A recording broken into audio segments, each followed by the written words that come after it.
vamos a seguir profundizando sobre los temas que están enmarcando esta jornada y para eso vamos a conversar junto a la coordinadora del Observatorio de Género y Equidad, Teresa Valdés, que ya está en contacto con nosotros para poder conversar aquí en Mega Noticias. Teresa, ¿cómo estás?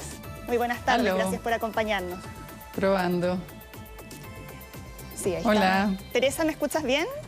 Hola, hola. Aló. Sí, Te escucho perfecto. ¿Tú me Sí. escuchas bien? Sí, Teresa, vamos a analizar ahí parte de las distintas demandas que están ahora sobre la mesa en esta nueva conmemoración, donde si miramos lo que han sido los avances en estos últimos años, vemos que efectivamente se ha avanzado en algunas materias, sin embargo siguen persistiendo ahí muchas brechas en ámbitos como la participación de la mujer en el mercado laboral, también la participación de las mujeres en política, en nuestra misma vida cotidiana. Por lo tanto, ¿qué es lo que todavía falta para poder ir cerrando esas distintas brechas de género? ¿Cuáles dirías tú que han sido ahí las piedras en el zapato?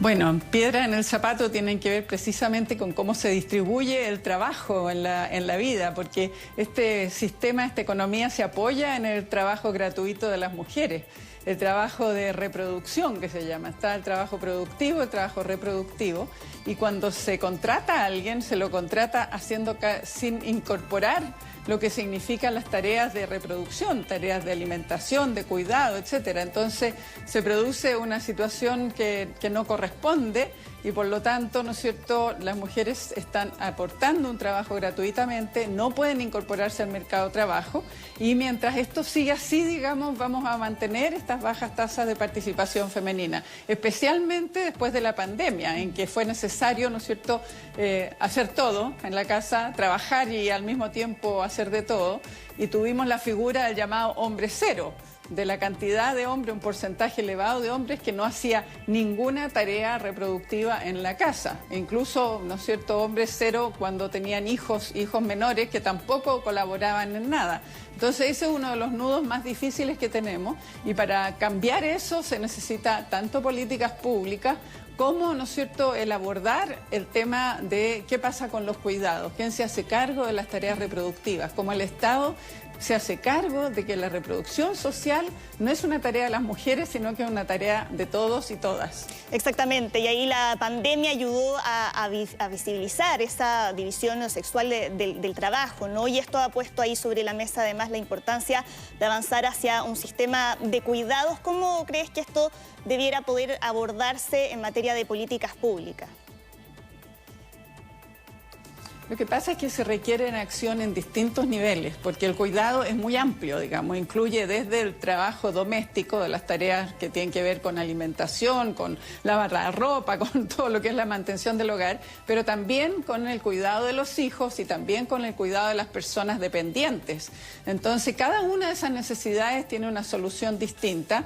Una de ellas tiene que ver con cuánto van a compartir los hombres o las parejas, ¿no es cierto?, en la vida cotidiana, en la distribución de las tareas domésticas.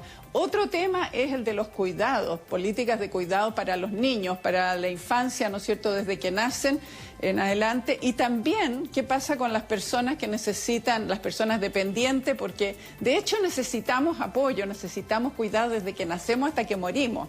En dos etapas principalmente, cuando nacemos y somos niños y después cuando somos mayores, ¿no es cierto?, y tenemos alguna dificultad. Eso requiere de un abordaje que incluya lo que es el sector privado, lo que es la comunidad, lo que es la familia y políticas de Estado. Pero que no quede como a cargo de las mujeres, sino que quede claro que es un tema del conjunto de la sociedad. Entonces, hay maneras creativas de pensarlo, hay maneras de, por ejemplo, cómo se mejora la flexibilidad laboral de los hombres, porque siempre pareciera que el tema es que las mujeres tengan flexibilidad para hacerse cargo de las tareas domésticas y lo que necesitamos es que también haya flexibilidad laboral para los hombres para que puedan llegar a cumplir con sus tareas domésticas y repartir, ¿no es cierto?, lo que son tareas de cuidado.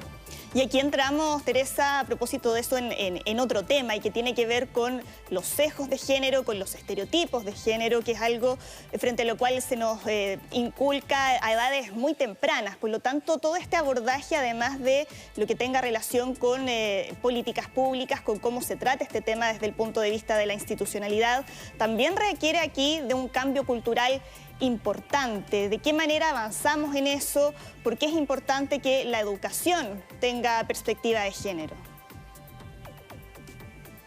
A ver, tenemos que pensar que desde la más tierna infancia los niños y las niñas imitan lo que ven. Entonces copian del papá, de la mamá, de su entorno, si no hay papá, ¿no es cierto?, de otros hombres adultos y van imitando. Entonces el incorporar en la educación la idea de que hombres y mujeres podemos hacer todo, pero con el refuerzo de que en la familia se vaya entendiendo que no es solo la tarea de la mamá, de las mujeres, va a tener que ir junto. Porque muchas veces tenemos esfuerzos importantes en jardines infantiles, en colegios y todo, pero si en la familia se mantiene igual, claro, es un avance, se amplía el abanico de visión para esos niños, pero lo más determinante, lo más fuerte es lo que hacen los adultos, lo que las niñas y los niños aprenden. Entonces, por eso es tan importante pensar en qué pasa con el mercado laboral, qué pasa cuando se hace posible que los padres estén más presentes.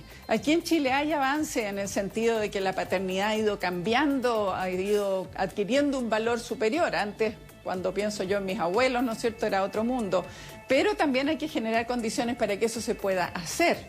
Ahí vas a tener un cambio cultural creciente, porque los niños van a vivir la experiencia, los niños y las niñas, de que los cuidados son tarea de madres y padres, o de tíos y tías, o de abuelos y abuelas, ¿no es cierto?, pero no solo de las mujeres.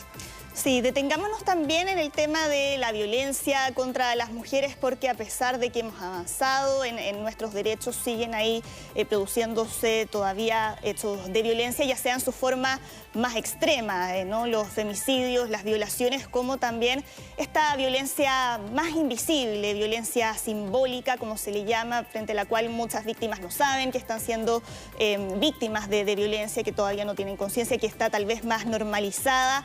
¿Por qué eso todavía se sigue produciendo? Bueno, el problema de la violencia, cuando decimos que es estructural, decimos que cómo funciona la sociedad es violencia. El hecho de nacer mujer, a las mujeres por el hecho de tener útero, tienes garantizado que van a pagarte menos, que vas a estar expuesta a muchísimo más trabajo, que vas a tener que cumplir con un montón de roles. Entonces hay condiciones estructurales de violencia. Y por supuesto hay expectativas culturales de hombres y de mujeres, en este caso de los hombres, de que las mujeres cumplamos con esos roles totalmente abusivos, instalados, impuestos por la sociedad. Entonces lo que tú tienes son muchos conflictos y situaciones porque las mujeres crecientemente no queremos estar haciendo este triple trabajo, esta exageración de tarea. Piensa tú que, mira, el diagnóstico muestra que las mujeres somos más pobres económicamente y tenemos lo que se llama la pobreza de tiempo. Difícilmente las mujeres tenemos tiempo para el esparcimiento, para un montón de cosas, porque estamos siempre haciendo otras tareas. Esas son condiciones estructurales de desigualdad y de violencia, y obviamente genera muchos conflictos y crecientemente más conflictos, porque la expectativa masculina en nuestra cultura más tradicional es que las mujeres hagan un montón de cosas, que también estén dispuestas sexualmente para las necesidades, ¿no es cierto?, sexuales de la pareja, y hoy día las mujeres tienen otra visión, otra idea. Entonces también hay un espacio de conflictos. Entonces nuestra cultura tiene muchos ámbitos de tensión y de conflicto entre hombres y mujeres, o en pareja, vamos a decir, porque también podrían ser parejas del mismo sexo, en que, ¿no es cierto?, la solución de eso no es el diálogo, no es la empatía, no es el ponerse en lugar del otro, sino que es la violencia. Y por eso tenemos esos niveles de prevalencia. O sea, la última encuesta muestra que el 41% de las mujeres entre 15 y 65 años que han vivido en pareja han vivido violencia. Entonces está muy extendida, es el disciplinamiento, esta idea de es lo que te toca y yo quiero que hagas lo que te toca. Entonces eso va desde de que esté comida lista, desde que dónde está la ropa, desde miles de detalles, además de las diferencias que pueden haber por, ¿no es cierto?, miradas distintas sobre la vida, sobre la educación de los hijos, sobre miles de cosas.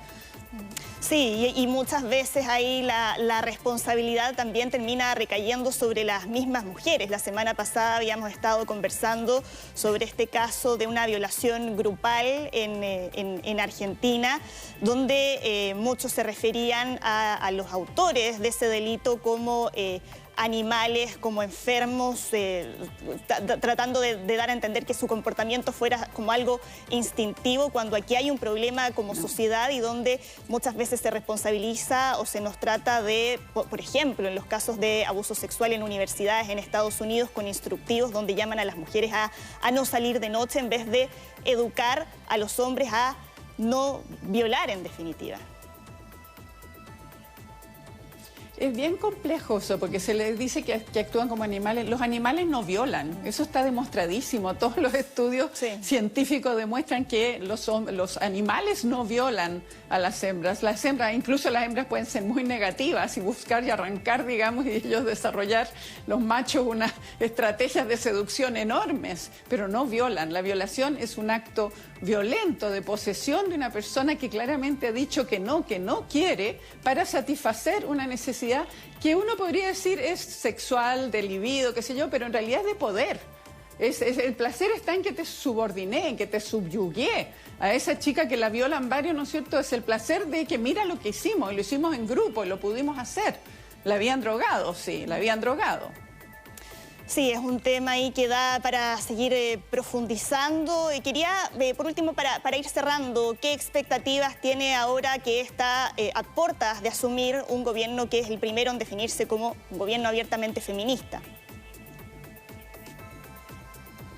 A ver, mis expectativas son de que avancemos de las grandes ideas y de las grandes propuestas a ir concretando en aspectos específicos, porque vamos a seguir teniendo necesidades, se puede realizar parte de lo que queremos, pero el poder ir mostrando concretamente cosas que se puedan hacer. Y hay mucho espacio, hay mucho espacio. Por ejemplo, el tema de la educación. La educación sexual integral es algo urgente, es algo que no puede esperar. En el tema de violencia hay un espacio enorme de avance que tiene que ver con la prevención secundaria, que es lo que puede hacerse desde el Ministerio de Salud. Las mujeres que viven violencia, el primer contacto con el aparato público es en salud. Salud tendría que estar acogiendo inmediatamente a cualquier mujer que llegó o con un diente quebrado o con cualquier situación que llegó por otra razón, que no declaró que estaba viviendo violencia, pero que evidentemente está viviendo violencia, y eso ya está establecido en la Organización Mundial de la Salud, que ese es un lugar y ahí hay un espacio enorme para avanzar. Entonces el gobierno tiene, este nuevo gobierno, al declararse feminista, tiene que tener la voluntad política para ir examinando, viendo en cada uno de los ámbitos pasos decididos, sabiendo que la tarea es muy larga y que se va a poder avanzar lo que permiten 4 años, digamos, sobre todo cuando se trata de cambios culturales. Pero en el tema de la cultura, de los medios de comunicación, ¿no es cierto?, hay una cantidad de posibilidades, digamos, de ir reforzando esto de que a lo que aspiramos es a una sociedad que basada en el cuidado, en el amor, en el buen vivir, en que nuestro interés de vivir juntos es para ser felices. Entonces hay que ponerle eso, como ha dicho también el presidente electo, hablar de la ternura, o sea, que una sociedad que pueda basarse en la ternura. Vamos para allá, y eso se instala, digamos, con medidas concretas, favoreciendo, ¿no es cierto?, que mujeres y hombres estemos en condiciones de igualdad. Sí, el camino por recorrer es largo. Otro de los desafíos ahí es cómo incorporamos a los hombres en este abordaje y cómo avanzar hacia ese cambio cultural. Teresa Valdés, muchas gracias por haber conversado aquí con nosotros en Mega Noticias. Gracias a ustedes. Chao.